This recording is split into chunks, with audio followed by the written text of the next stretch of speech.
आपल्या भागातील व परिसरातील ताज्या बातम्या पाहण्यासाठी विठाई न्यूज चॅनलला सबस्क्राईब करा, बेल आयकॉनवर क्लिक करा आणि नोटिफिकेशन्स मिळवा. उजनी अपडेट 25 जुलै 2024 सायंकाळची स्थिती.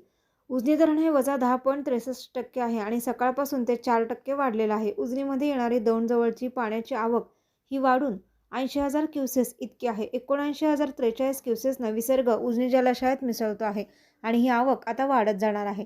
पहाटेपर्यंत 1,50,000 क्युसेक्सनं पाणी उजनी जलाशयात दौंडजवळून मिसळेल, तर उद्या सायंकाळी 1,70,000 ते 1,90,000 क्युसेसच्या आसपासचा विसर्ग हा उजनी जलाशयामध्ये मिसळणार आहे. मोठ्या प्रमाणात पाणी वरच्या धरणांमधून सोडलं जात आहे.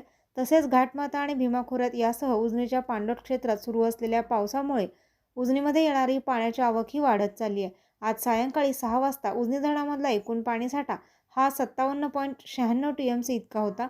धरण रात्रीतून उपयुक्त पाणी पातळीत भरण्यास सुरुवात होईल. अद्याप 5.69 TMC पाण्याची गरज आहे धरणाला उपयुक्त पाणी पातळी भरण्याकरता. मात्र येणारी जी पाण्याची आवक आहे ती पाहता उजनी आता उपयुक्त पाणी पातळी भरण्यात लवकरच सुरुवात होईल आणि उद्या येणारी जी आवक आहे त्यामुळे धरण झपाट्याने भरणार आहे. यंदा धरण पूर्ण क्षमतेने म्हणजे 110% भरेल अशी आशा आहे. दरम्यान घाटमाता भीमा खोरे परिसरामध्ये आजही पाऊस आहे.